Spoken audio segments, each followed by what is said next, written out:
Gusto nyo bang makilala ang inyong business, kumita, sumikat at maging patok online or TV? Get more customers and grow your business. Advertise now. From the studios of Litter News Philippines, Errol Dakame of Tamaong Asset.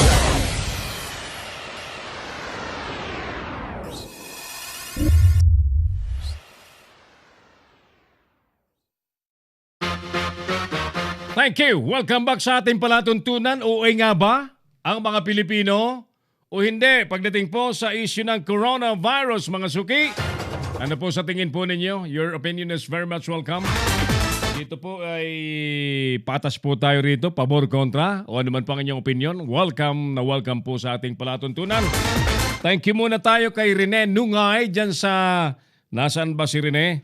Kingdom of Saudi Arabia. Hi Rene, sa mga Pilipinong nandyan sa Kingdom of Saudi Arabia, kumusta kayo dyan?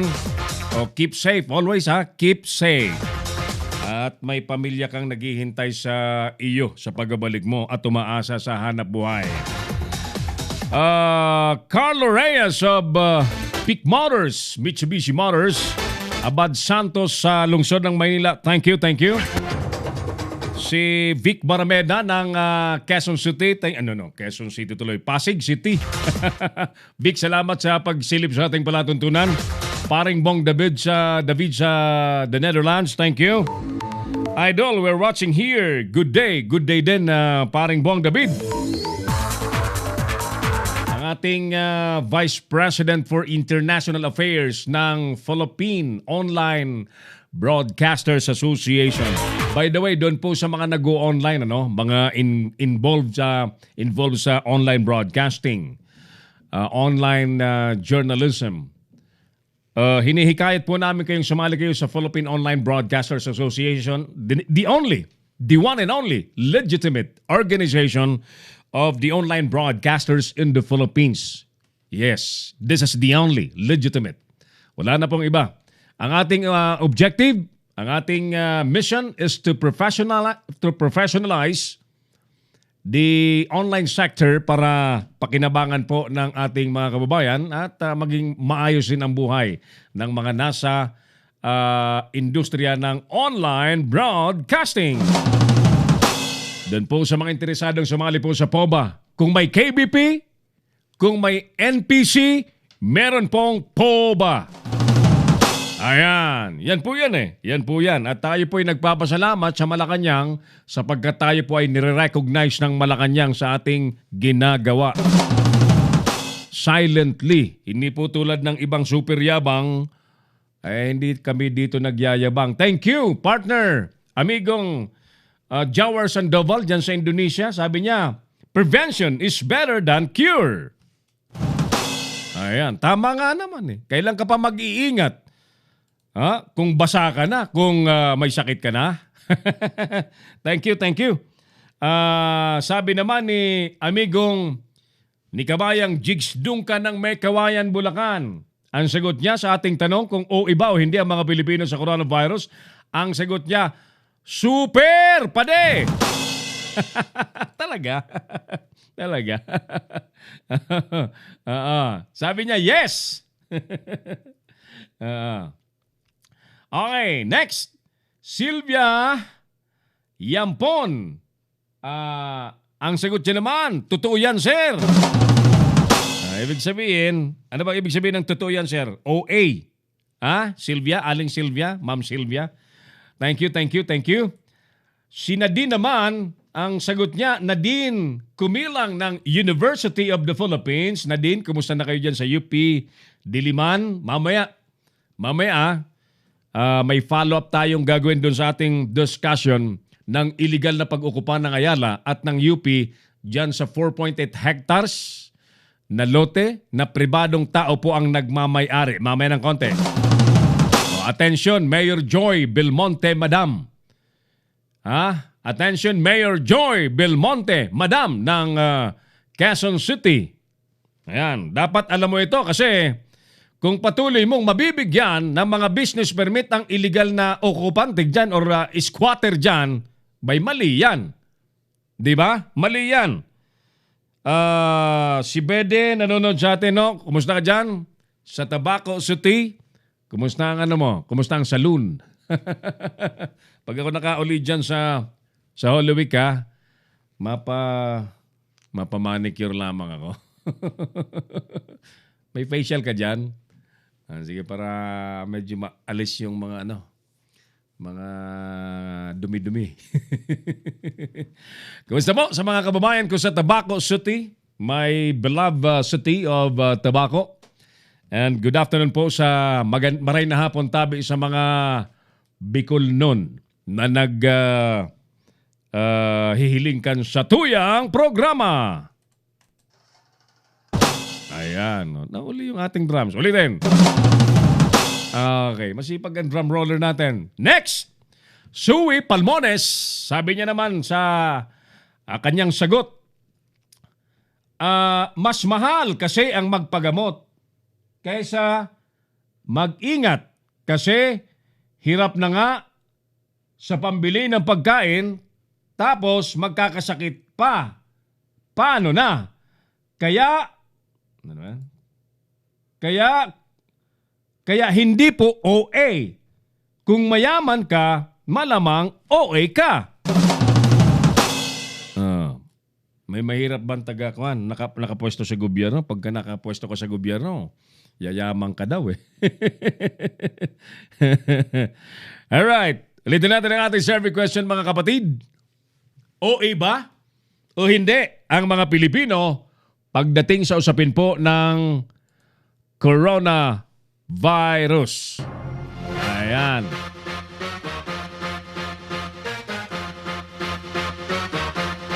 Huwag niyo pong kaligtaan, by the way, na i-like yung ating FB page ng Leader News Philippines at pakisubscribe niyo rin po ang ating YouTube channel ng Leader News Philippines. Kuya po, shout out naman ang mga angels ko dito sa Happy Touch Beauty Studio. Yan, Angels of Happy Touch Beauty Studio.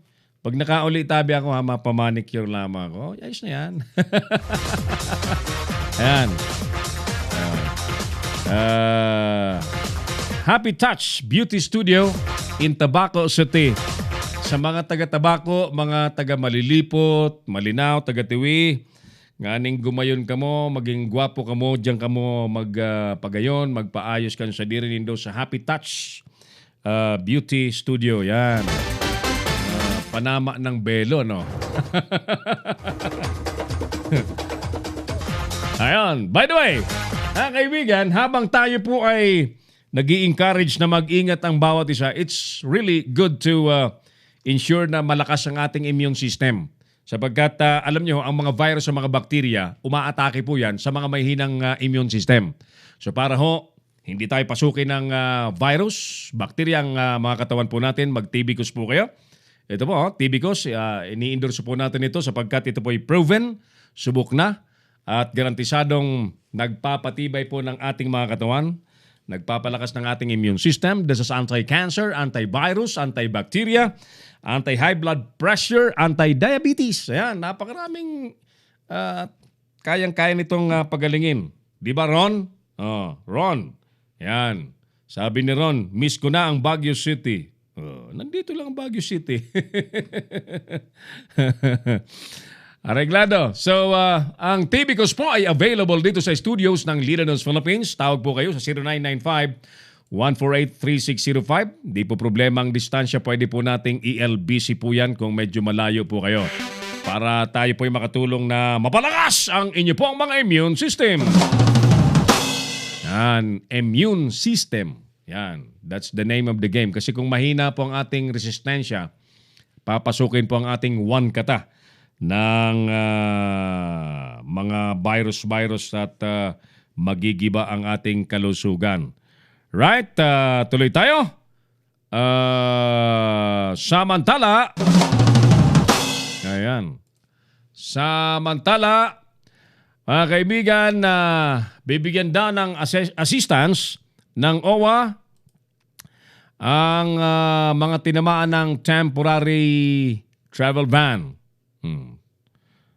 Tama yan. Bigyan ng tulong kasi kung yan po ay may mga transaksyon, may mga dapat ayusing kausap, may mga employment na mabibinbin, dapat talagang tulungan. Sana hindi utang na, no? Kasi yan naman ay krisis.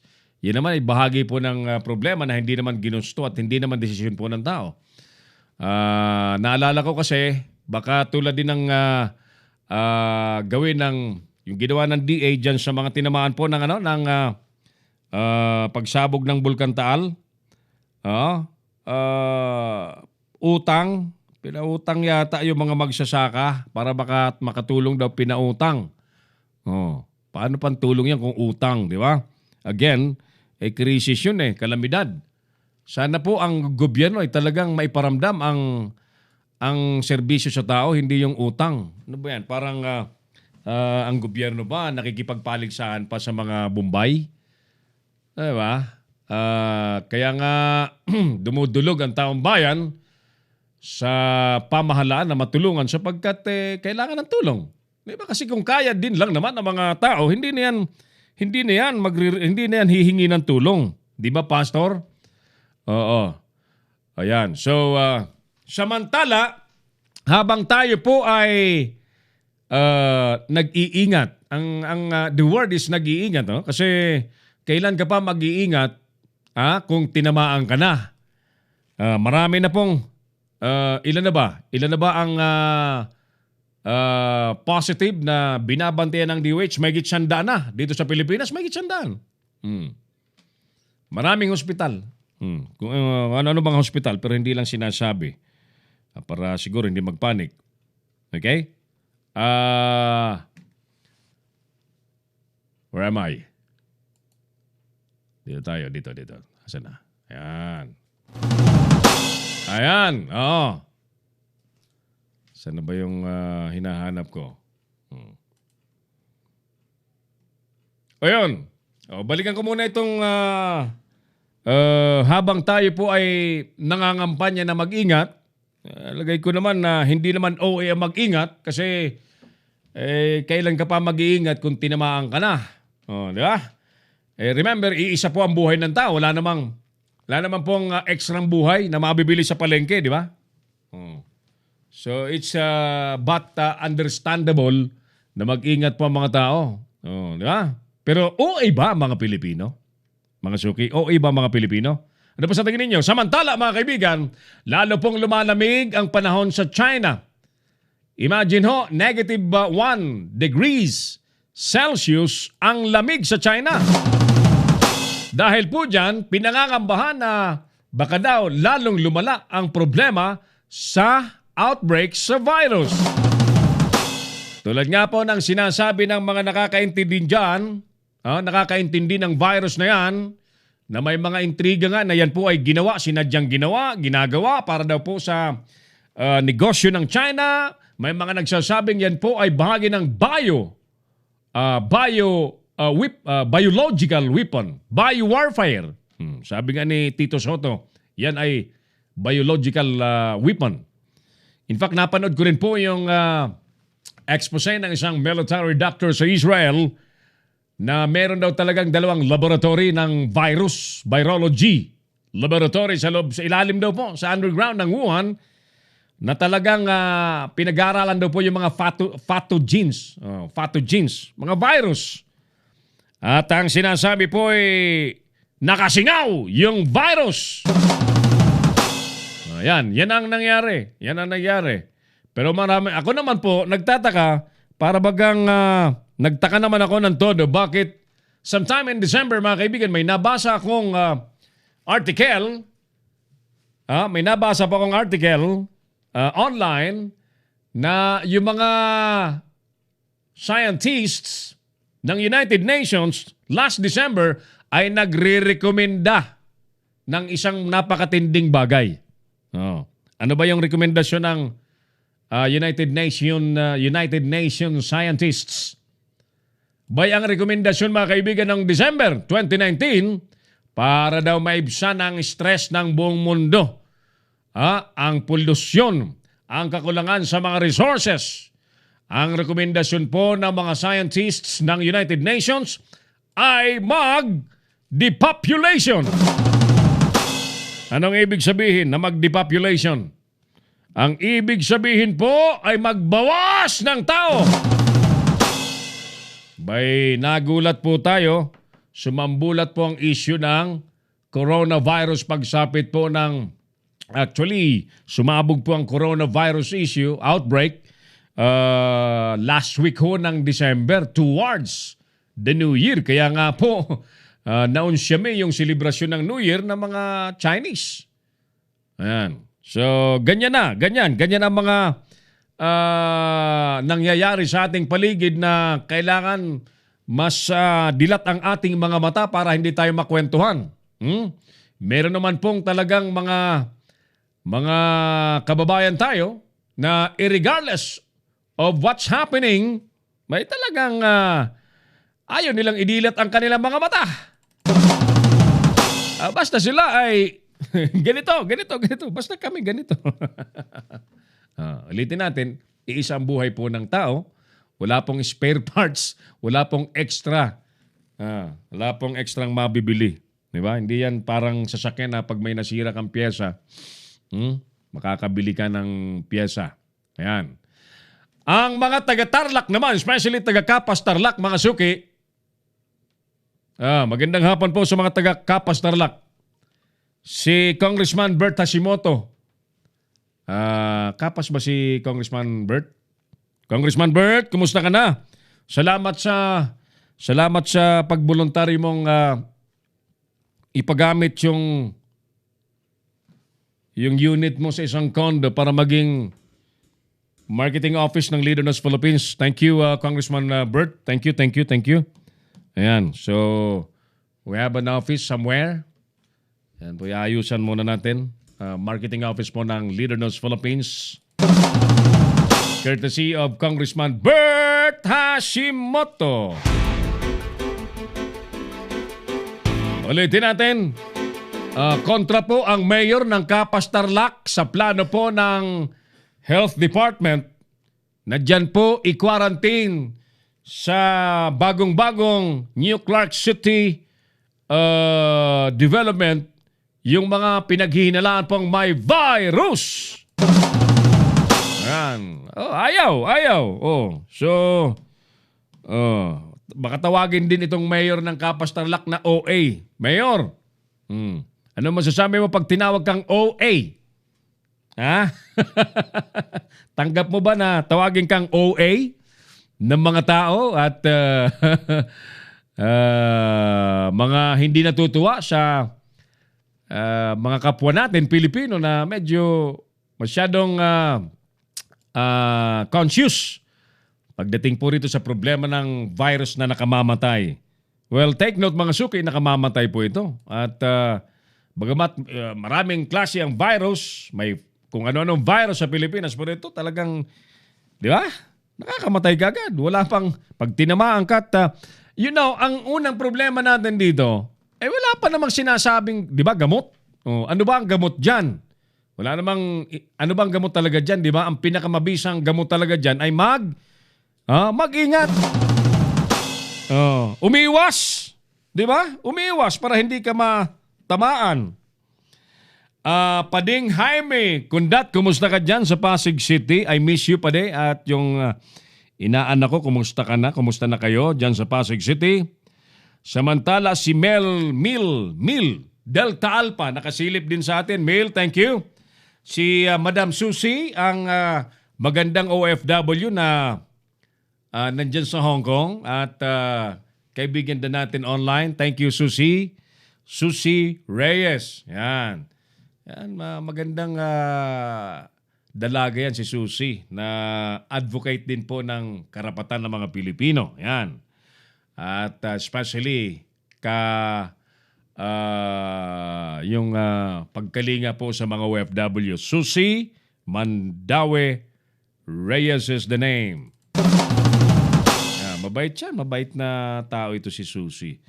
Maraming kaibigan ito. Thank you, Susie, sa mga nandyan po sa Hong Kong. Yan. Isa na daw po ang toda sa Hong Kong. In fact, may inaantay po akong best friend na nagpunta sa Hong Kong. Best friend ni PJ. PGA, oo. Paano ito? Pero nasa US na yata, no? Sana ay hindi nagka-problema. Galing po sa Hong Kong. So anyway, unlike sa mainland China, ang Hong Kong medyo parang Pilipinas din na hindi naman masyadong ganong katindi, di ba? Kasi yan. Hindi naman tulad ng Ground Zero, Wuhan, China. Sabi ni Susie, thank you po, Sir Errol. You're very much welcome, Susie. Miss Beautiful Susie, thank you. Joy, Jonathan Biray is also with us. Thank you, Joy. Kumusta ka na, Joy? Si Joy ba kakandidato ulit sa 2020? Alam mo, Joy, ngayon, realignment na ng mga partido, especially sa national positions, national level, nagpupurmahan na ngayon. Diyan sa Kongreso may mga recruitment na. Ang National Unity Party, nirecruit na yung mga taga-PDP. Wala na. Actually, ang PDP wasak na. Wala na. Nanalo na si Presidente. So, ang unang pagkawasak ng PDP ay ang pagbuo ng hugpong ng pagbabago ni Mayor Sara, di ba? So, tumalo na si Mayor Sara very early. Nagbuo na siya ng kanyang hugpong ng pagbabago. So, iniwanan na yung PDP laban. So, ayan po ay magkakanya-kanya na po yan. At marami pong mangyayari sa national arena when it comes to national politics. Dahil naghahanda po sila sa papalapit na 2022 national and local elections. 2022 presidential and local elections. So pipili ulit tayo ng magpipresidente. Di ba? Kaya siyempre magkakatanungan, what happened? Ano nangyari sa loob ng 6 na taon? Di ba? Ano naman mangyayari sa mga susunod pang taon? Kayong lahat. Tayong lahat ng mga buhay na Pilipino ang magiging testigo dyan kung anong nangyari. Ayan. Angels ulit ng Happy Touch Beauty Studio ng Tabaco City. Bawal mag-murder ng kuko, ha? Ingat. One time na murder yung pako ng scoop po, sakit. Kailangan mag-antibiotics pa. Thank you. Samantala, tutulungan naman daw po ng Overseas Workers Welfare Administration yung namatay na OFW sa Dubai. Taga Jensen ito So, namatay sa Dubai. Dapat lang, tulungan po ito ng gobyerno. Ito po ay side by side with the affected by the temporary travel ban, tutulungan pa rin po ng OWA. Okay naman po dito maliban sa mga nagpanic buying na mga inchik sa supermarket. Alam mo, nagpa-panic buying yung may pambili lang, susi, di ba? Yung mga wala ng pambili, panic lang. Walang buying. Panic lang sa isip. Ang mga involved sa panic buying ay yung maraming pera. Yan, natatakot magutom, natatakot malamangan, sila yung nagpa-panic buying. Ayan. At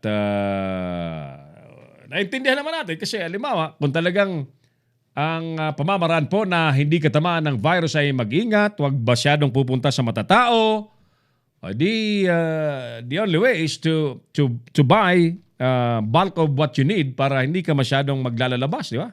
Ganun Ganun talaga. So, anyway, samantala mga kaibigan, 3 bumbero naman.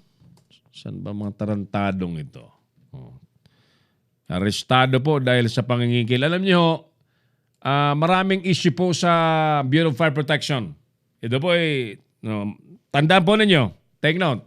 Ito mga issue po sa Bureau of Fire Protection, mapag-uusapan na naman ito. Ito malapit na, natabunan lang ng coronavirus. Kasi magsasummer na. So, marami kasing mga establishmento ang kinakailangang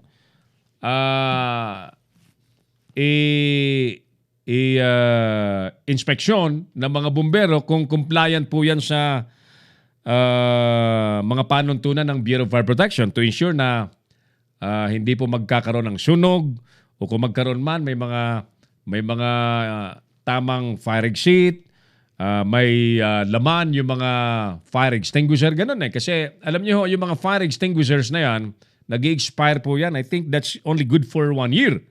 So every year, ipaparefill po ninyo yan.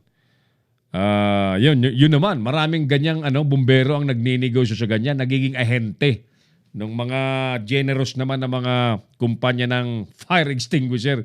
Ginagawang ahente po yung mga bumbero. Pero may mga matitinding empleyado po ng Bureau of Fire Protection na kapag ka may nakita at medyo naamoy na violation ng isang establishmento, may mga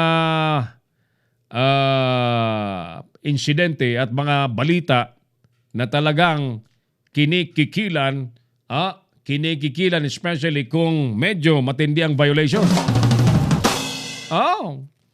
Kinikikilan.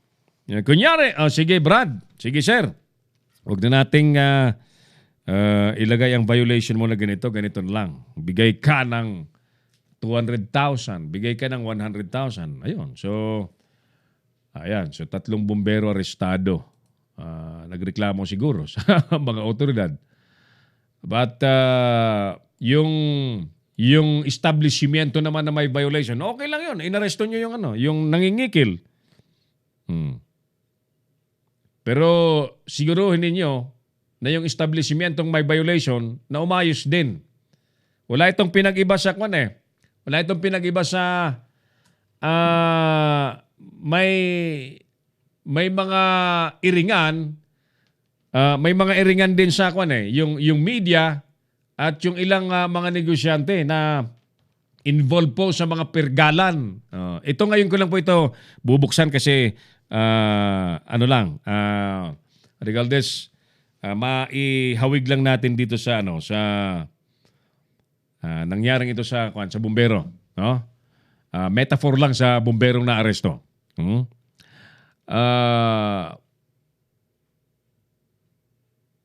Marami pong mga media kasi na medyahan. Honestly, mga nagmimedyahan na wala na pong ibang ginawa kundi ang umurbit sa gabi sa mga may illegal na pasugalan at nakalahad ang palad, ang kakapal ng mukha, no? Nakasabit yung kanilang mga ID na gawa-gawa lamang po nila. Gawa-gawa lang. Silang may gawa. Ni hindi alam kung saan ang opisina. Di ba? Ni hindi alam kung yan po ay lihitimong kumpanya. House show. Ikot ng ikot, gabi-gabi. Wala namang media activity na tulad ng ginagawa natin. Sila ikot lang ng ikot. Nakalad ang palad sa mga iligalista. Yan. Minsan, ubod na mga tapang ng mga yan eh. Tatakutin yung mga iligalista din. Pag nagkapikunan, pag nagkapikunan, yan, magkakagalit yan. Ipapa-interrupt naman yung mga house show.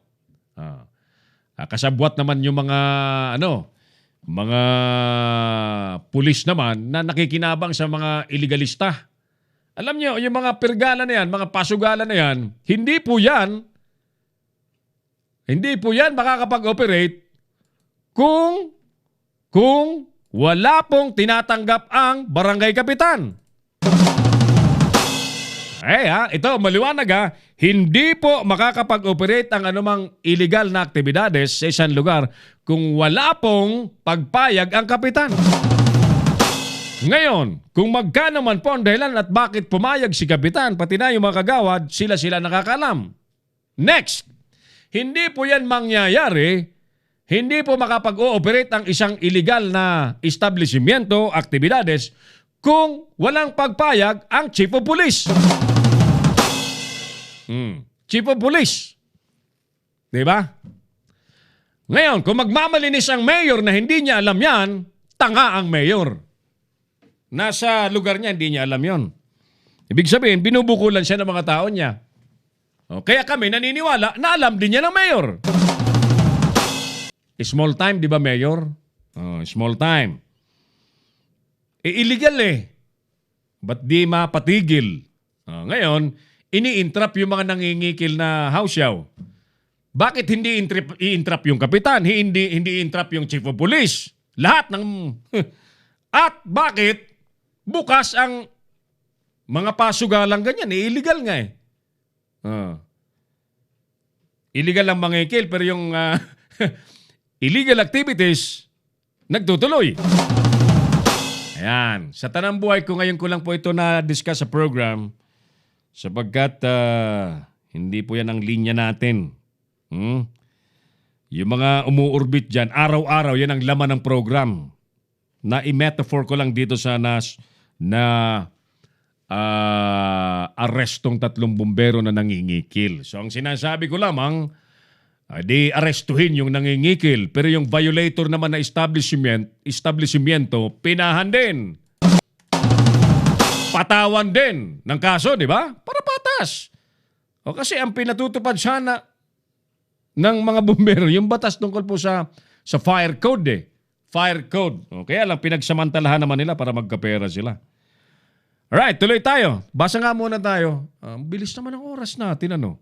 Pakabilis. Teka, basa muna ako ng mga reactors natin sa ating survey question na OA ba ang mga Pilipino pagdating sa issue ng coronavirus?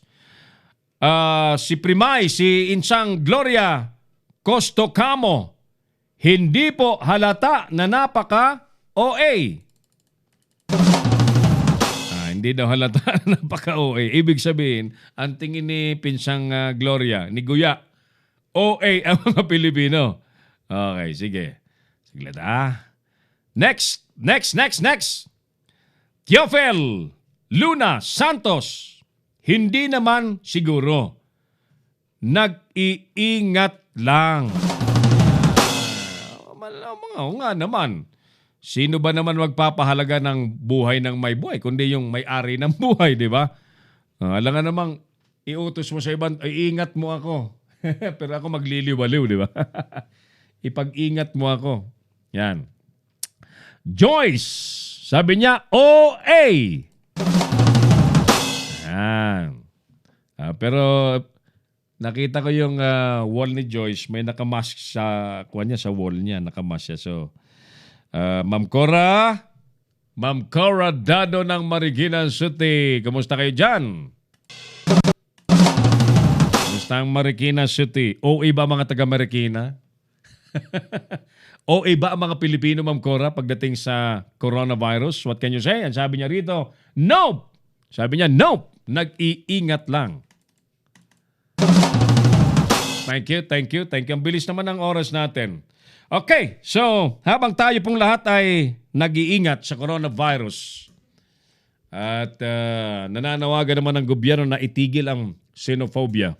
Sila po ay ayaw magpapasok ng mga bisita. Ayaw harapin yung mga bisita. So, ano yun? Di ba xenophobia din yun?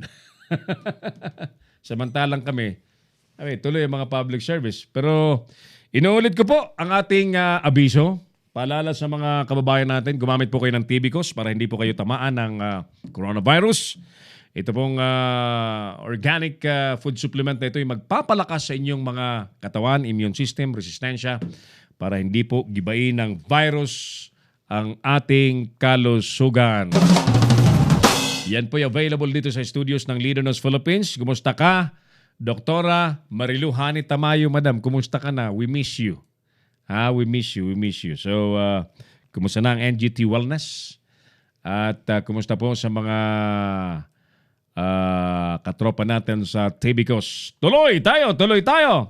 Monina Osmeña Gallardo. Ito yung si Monina. Siya po yung ating in charge sa public service. Kaya kung sa mga nasa Metro Manila, kung may mga nice po kayong mapaksyonan, na mga bagay-bagay, sa tingin po ninyo media makakatulong, paki-message niyo po si Monina Osmeña Gallardo. Yan ang ating Executive Director for Public Service. Napakasipag ng aling yan. Napakasipag ng aling yan. Hindi tuloy makahanap ng boyfriend. Dahil sa puros public service. Salamat naman at marami tayong natutulungan. in partnership with the Office of Senator Bongo. Yan. Senator Bongo and Senator Ronald Bato de la Rosa. Yan, salamat sa pagtitiwala sa programa natin. Senator Bongo and Senator Bato de la Rosa. By the way, bago tayo mag-break mga kaibigan, break muna tayo, saglit break muna tayo, Nick. Para tuduhan natin ito sa pagbabalik ng ating final episode, final segment. At dun po sa mga nais pong makasubok nitong Tibicos, tawagan niyo po ako 0995-148-3605. Balikan ko po kayo mga minamahal pagkalipas mo ng ilang importanteng paalala. Magbabalik si Errol Nakame sa Kamaong Asero. Bring your business over a million TV or online. Reach your target customers anytime, anywhere. Your brand on TV or on the web. Get more customers and grow your business. Advertise now.